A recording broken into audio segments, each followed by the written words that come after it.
ವೀಕ್ಷಕರೇ ನಮಸ್ತೆ. ಕುಕ್ಕೆ ಶ್ರೀ ಸುಬ್ರಹ್ಮಣ್ಯ ದೇಗುಲದಲ್ಲಿದ್ದೇವೆ. ದಕ್ಷಿಣ ಭಾರತದ ಅತ್ಯಂತ ಪುಣ್ಯಕ್ಷೇತ್ರ ಪೂಜಾಶ್ರೀ. ತಾವು ಗಮನಿಸಿದಾಗೆ ಬೆಳಗ್ಗಿಂದ ನಾವು ಇದೇ ಕ್ಷೇತ್ರದಲ್ಲಿದ್ದೇವೆ. ವಿವಿಧ ವಿಶೇಷತೆಗಳನ್ನು ನಮ್ಮ ವೀಕ್ಷಕರಿಗೆ ತಿಳಿಸ್ತಾ ಇದ್ದೇವೆ. ಈ ಬಾರಿಯ ಮತ್ತೊಂದು ವಿಶೇಷ ಅಂದರೆ ಪ್ರತಿ ವರ್ಷವೂ ಇರುತ್ತೆ, ಆದರೆ ವಿಭಿನ್ನವಾಗಿ ಈ ಸತಿ ವರ್ಣಾಲಂಕಾರ, ದೀಪಾಲಂಕಾರ, ಎಲ್ಲೆಲ್ಲೂ ಕೂಡ ದೀಪಗಳು ಜಗಮಗಿಸ್ತಾ ಇದೆ. ಇನ್ನೊಂದು ಎಡೆ ಅಲ್ಲಿ ಕೋಟೆಗಳನ್ನ ಲೈಟಿಂಗ್ಸ್ ಅಲ್ಲಿ ಇಟ್ಟಿರುವಂತಹದ್ದು, ಕಲರ್ಫುಲ್ ಲೈಟಿಂಗ್ಸ್ಗಳು ಕಾಣ್ತಾ ಇರುವಂತದ್ದು, ಹಿಂದ್ಗಡೆ ಕೂಡ ಅಷ್ಟೇ ಪಿಂಕ್ ಲೈಟಿಂಗ್ಸ್ಗಳು ಕಾಣ್ತಾ ಇರುವಂತಹದ್ದು.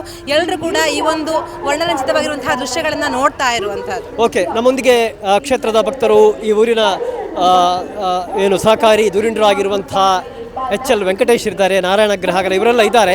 ಯಾವ ರೀತಿ ಈ ಒಂದು ವಿಶೇಷತೆಯನ್ನು ಅವರು ಗಮನಿಸಿದ್ದಾರೆ ಕೇಳೋಣ.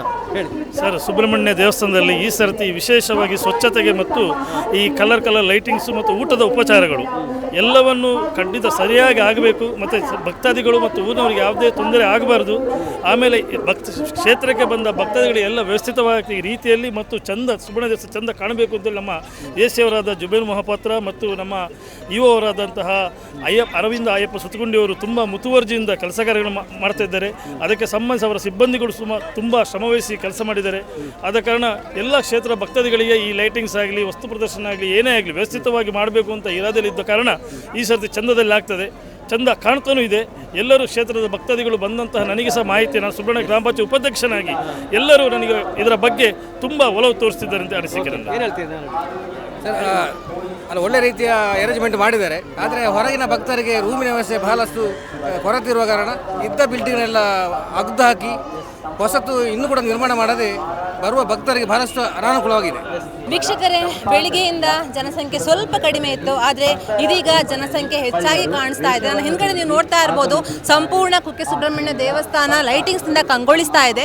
ಜೊತೆಗೆ ನಾಳೆ ಎಳೆಯಲ್ಪಡುವಂತಹ ರಥ ಕೂಡ ಲೈಟಿಂಗ್ಸ್ನಿಂದ ಕಂಗೊಳಿಸ್ತಾ ಇರುವಂತಹದ್ದು. ಜೊತೆಗೆ ನೀವು ನೋಡ್ತಾ ಇರ್ಬೋದು, ಆ ಕಡೆ ಕೂಡ ಅಷ್ಟೇ ಪಿಂಕಿಂಗ್ ಲೈಟಿಂಗ್ಸ್ ಅನ್ನು ಹಾಕಿರುವಂತಹದ್ದು, ಚಪ್ಪರವನ್ನು ಹಾಕಿ ಪಿಂಕಿಂಗ್ ಲೈಟಿಂಗ್ಸ್ ಅನ್ನು ಹಾಕಿರುವಂತಹದ್ದು, ಅದು ಕೂಡ ತುಂಬಾ ಅಟ್ರಾಕ್ಷನ್ ಆಗಿ ಕಾಣ್ತಾ ಇರುವಂತಹದ್ದು. ಜೊತೆಗೆ ನೀವು ಅಲ್ಲಿ ನೋಡ್ತಾ ಇರ್ಬೋದು, ಅಲ್ಲಿ ಕೊಡೆಗಳಿಂದ ಅಲಂಕೃತ ಮಾಡಿರುವಂತಹದ್ದು. ರಥಬೀದಿಯನ್ನು ಸಂಪೂರ್ಣವಾಗಿ ಕೊಡೆಗಳಿಂದ ಅಲಂಕೃತ ಮಾಡಿದ್ದಾರೆ. ಬ್ಲೂ ಹಾಗೂ ಆರೆಂಜ್ ಕಲರ್ನಲ್ಲಿ ಲೈಟಿಂಗ್ಸ್ಗಳನ್ನು ಅಲಂಕೃತ ಮಾಡಿ ಅದಕ್ಕೆ ಲೈಟಿಂಗ್ಸ್ ಫಿಕ್ಸ್ ಅನ್ನು ಮಾಡಿರುವಂತಹದ್ದು. ಸಂಪೂರ್ಣವಾಗಿ ಒಂದು ರಥಬೀದಿಗೆ ಒಳ್ಳೆಯ ಕಲೆ ಕೊಟ್ಟಿರುವಂತಹದ್ದು ಈ ಲೈಟಿಂಗ್ಸ್ಗಳು.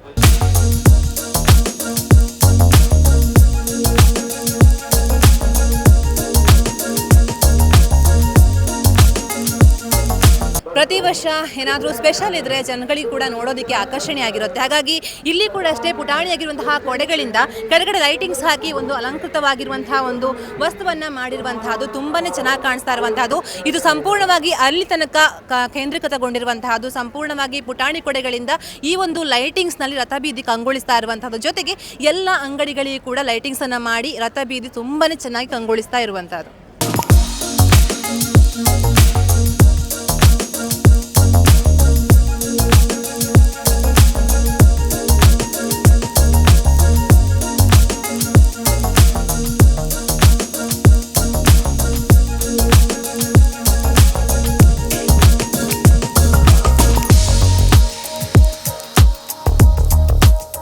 ಪೂಜಾಶ್ರೀ, ಬಹುಶಃ ಈ ದೀಪಾಲಂಕಾರಗಳ ಜೊತೆಗೆ ಈ ವರ್ಷ ಇನ್ನೊಂದು ವಿನೂತನವಾದಂತಹ ಯೋಜನೆ ಅಂದರೆ ಅನೇಕ ಕಡೆಗಳಲ್ಲಿ ಆಕರ್ಷಕ ದ್ವಾರಗಳ ಮೂಲಕ ಈ ಒಂದು ಜಾತ್ರೋತ್ಸವಕ್ಕೆ, ಷಷ್ಠಿ ಮಹೋತ್ಸವಕ್ಕೆ ಸ್ವಾಗತವನ್ನು ಕೋರಿರುವಂಥದ್ದು. ಹೌದು, ಬರುವಾಗ ಕೂಡ ನೋಡ್ಕೊಂಡು ಬಂದ್ವಿ ನಾವು. ಗುತ್ತಿಗೆಯಲ್ಲಿ ಕೂಡ ಹಾಕಿದ್ರು, ಎಂಟ್ರೆನ್ಸ್ ಇಲ್ಲಿ ಕೂಡ ಹಾಕಿದ್ದಾರೆ ಹೇಳಿದ್ರು.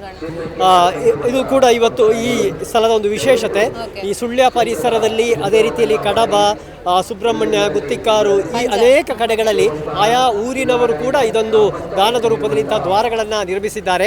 ಅಲ್ಲೂ ಕೂಡ ಆಕರ್ಷಕವಾದಂತಹ ಕಮಾನುಗಳನ್ನು ಮಾಡಿದ್ದಾರೆ. ಇದೆಲ್ಲವೂ ಕೂಡ ಒಂದು ರೀತಿಯಲ್ಲಿ ಒಂದು ಹಬ್ಬದ ಪರಿಸರವನ್ನು ಈ ಒಂದು ಜಾತ್ರೋತ್ಸವದ ಪರಿಸರದಲ್ಲಿ ಉಂಟು ಮಾಡುತ್ತೆ ಎನ್ನುವುದು ನಮಗೆಲ್ಲೂ ಕೂಡ ಒಂದು ಗೊತ್ತಿರುವಂತಹ ಸಂಗತಿ. ಈ ಒಂದು ಜಾತ್ರೋತ್ಸವದ ಪರಿಸರದಿಂದ ಸಹ ನಿರೂಪಕಿ ಪೂಜಾಶ್ರೀ ವಿತೇಶ್ ಕೋಡಿ ಜೊತೆ ಕ್ಯಾಮರಾ ಪರ್ಸನ್ ಕೌಶಿಕ್ ರಾಮ್ ಬಳ್ಳಕ, ಅನಿಲ್ ಸಂಪಾ ಜೊತೆ ದುರ್ಗಾಕುಮಾರ್ ನಾಯಕರೇ, ಸುದ್ದಿ ನ್ಯೂಸ್ ಸುಳ್ಳು.